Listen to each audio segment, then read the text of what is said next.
You said yesterday the Craig Thompson matter is distracting the government, that there are more pressing problems facing Australia, saying outside the Parliament people are interested in jobs and threats to their jobs.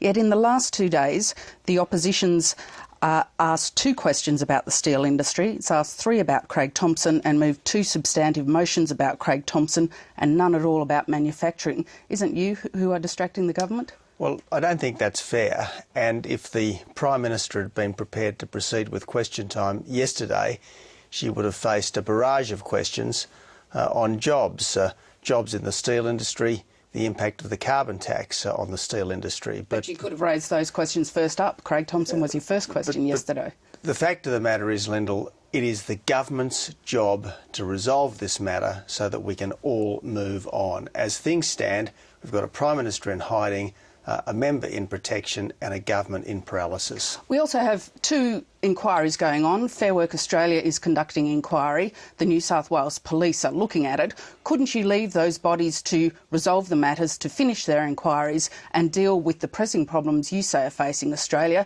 and then, after those inquiries have reported, raise it again? Well, the Fair Work inquiry is going on and on and on and on. It would be nice to see that one come to a conclusion. The New South Wales Police inquiry has only just begun, and yes, it must take its course. But there are other matters that are not being inquired into. For instance, no one is inquiring into the Labor Party reimbursement of legal fees to Craig Thompson, the gift or the loan, whatever it is. This is a very, very important issue, and the Prime Minister should offer us some explanations. But you say there are more important issues facing Australia, and yet you haven't concentrated on them over the last 2 days. But the government must resolve this matter and then it move on. But doesn't the government also have to wait for the outcome of the inquiries? It can't decide the matter before the New South Wales Police have had a look at it, can it? But as Cathy Jackson said on Late Line last night, Lyndal, the low-paid members of her union deserve some answers. And she's referred it to the New South Wales Police and Fair Work, and the union were the original ones who gave it to Fair Work Australia to look at. They deserve some answers, and many of those answers can only come from the Prime Minister, because, as I said, none of these inquiries are looking at things like the Labor Party's loan to Craig Thompson or gift to Craig Thompson, whatever it's been. But that's just one part of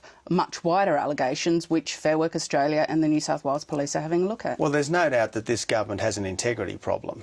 I mean, wherever you look, this government has integrity problems, whether it be the Prime Minister's promises on the carbon tax, her promises on border protection, her promises on the surplus. This government has an integrity problem that hovers over everything this government does. Its failure to be trustworthy, its failure to deliver.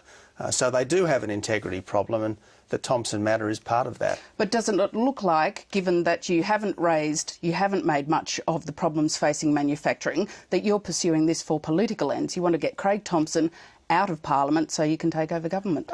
We want the government to resolve this matter so that everyone, particularly the government, can move on and tackle the real problems of our country. But you could raise questions about that. I think we're going round and round in circles here, Lyndal. The government needs to resolve this matter so that everyone can move on. You raised the question of political integrity. I'd like to ask you about a different issue that some may see as a matter of integrity. Should politicians honour the written agreements they enter?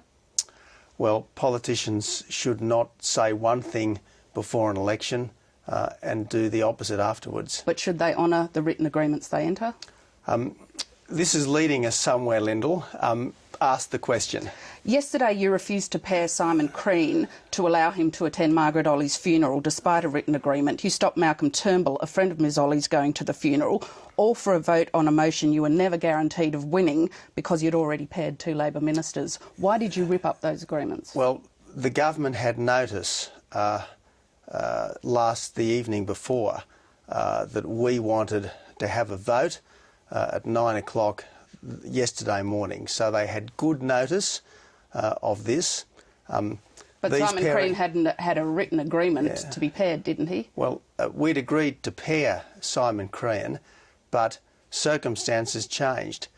An issue of importance came up, and Lyndal, the first duty of every member of Parliament when Parliament is sitting is to attend the Parliament. Now, we sent Senator George Brandis to the memorial service. Because he's from the Senate. The government could have sent Senator Evans or Senator Conroy. So that's the situation. There was a pairing. It was rescinded in good time. The government could have sent someone else. So you are prepared to tear up a written agreement when it's convenient for you? Well, I don't think I would characterise pairing arrangements in quite those solemn terms. You also agreed to pair the Prime Minister, although you rescinded that as well, but your office was saying you'd agreed to pair her from 9:30 when she was meeting a foreign leader, but there was a vote taken after 9:30 and she wasn't paired.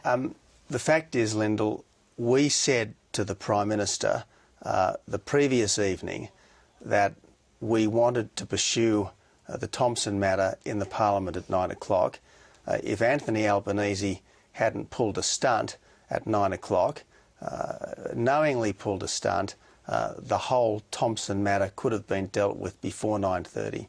So you didn't feel any obligation after 9:30 to leave the chamber so she was paired? Well, again, Lyndal, the first duty of every member of Parliament, including the Prime Minister, including the Opposition Leader, when Parliament is sitting, is to the Parliament. Now, I accept that from time to time, for very pressing reasons, people have got to leave. But the government could have accommodated us, and then we could have accommodated the Prime Minister. They willfully failed to accommodate us in full knowledge that it could have been easily done to mutual convenience, and they've got to suffer the consequences. If we could go to one of those pressing issues you say is facing the nation, manufacturing, the industry and the unions say their biggest problem is the high dollar. How would you deal with that? Well, the first thing is not to make a bad situation worse, and that's clearly what the carbon tax is going to do. But the industry is having the problems with the high dollar now. Second thing is, Lyndal, you get government spending down. Cut the wasteful government spending, because if you can get government spending down, you take the pressure off interest rates, and that should take the pressure off the dollar. What pressure is there on interest rates? Because interest rates haven't gone up since November last year. Indeed, but when the government is borrowing something like $700 million a week, in some weeks far more, they're out in the market. Obviously, that puts some upward pressure on interest rates. You've promised to cut the waste. The size of the task you're facing is put by your economic team at $70 billion. Does that mean that you cannot afford to proceed with any of the spending the government was planning using the mining tax or the carbon tax revenue? You cannot afford to give tax cuts. You cannot afford to give the company tax cuts? Well, this $70 billion figure is a fanciful figure. It's plucked from the air by government ministers, and I'm surprised you're retelling it to me. But your finance spokesman told me last week that the size of the task was $70 billion. We are looking for serious savings, and if there is one lesson from the current international economic difficulties, Lyndal, it's that governments which tax too much, which spend too much, and which borrow too much ultimately land their people into a terrible economic situation. And the last thing we would want would be to see the dire situation of Greece and other European countries visited on Australia. So we have an obligation. Taxpayers expect us to go through government spending carefully and try to eliminate anything which is unnecessary or extravagant. So we are doing this. We've said all along, Lyndal, that we aren't going to go ahead with the mining tax. Therefore, we're not going to go ahead with the spending associated with it. We've said all along we're not going to have the carbon tax. Therefore, we're not going to go ahead with the spending associated with it. Now, there will be tax cuts without a carbon tax under a coalition government. And you will see the quantum, and you will see how they're funded in good time before the next election. If the size of the task you're facing isn't $70 billion, what do you estimate it is now? Well, as I said, you'll see our spending commitments and our saving commitments in good time before the next election. And the tax cuts that you'll be offering, there was a leaked document to Channel 7 which suggested they'd be in the order of $7 to $8 billion.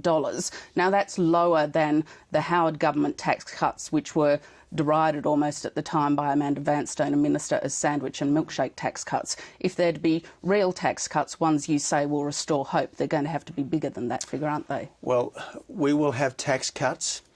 We won't have a carbon tax, but we accept that the fiscal situation is not nearly as good now as it was under the better management of the Howard Costello government.